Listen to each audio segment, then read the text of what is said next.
Andrew, thank you so much for giving us your time, because you are quite all right. a very busy man at the moment. For somebody that's normally out of the limelight somewhat, how does it feel to kind of go back to the Wham days? Well, it's actually been rather nice. You know, the whole process of doing the Echoes from the Edge of Heaven singles collection and the documentary has been really enjoyable. And it's a story of friendship more than anything else. Yeah, obviously the music underpins everything, and the music was exuberant and joyous. Wham came out of our friendship.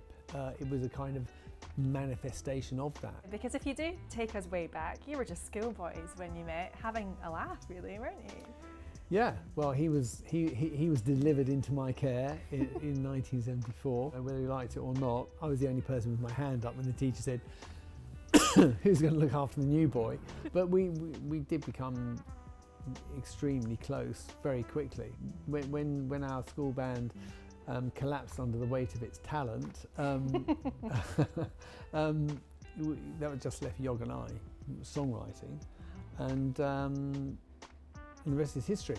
And it's hard to believe that you were actually only together for 4 years as a band. The scale of our success, I think, and the speed of it surprised us as well.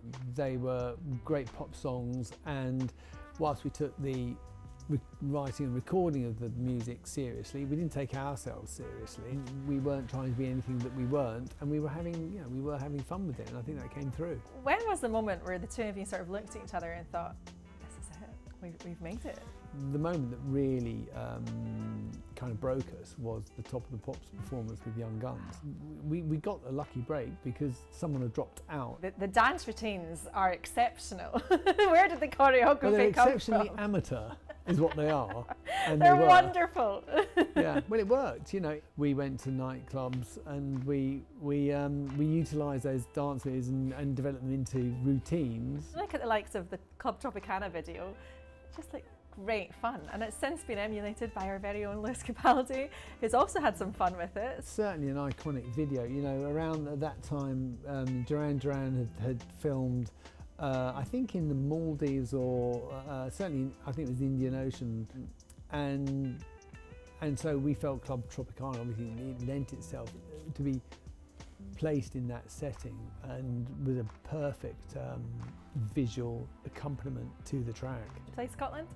We did, yeah. And I think it was Glasgow Apollo, where the whole of the balcony was bouncing, and we were watching it on stage thinking, oh my God, the whole building's moving.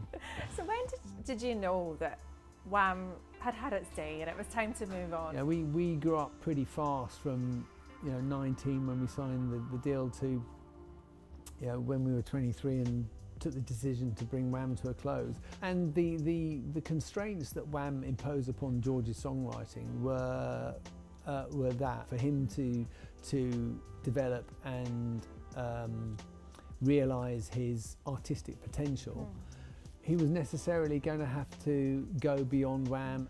But despite all that, you remain great friends, and at the end of the day, this film actually was really emotional, and it was a story of true friendship. Yeah, it was the essence, and it was the essential pillar around which everything revolved. And the film is incredibly authentic to our experience, certainly to my experience, and it would have been to Yogg's as well. He would have really enjoyed the film, and I think its veracity.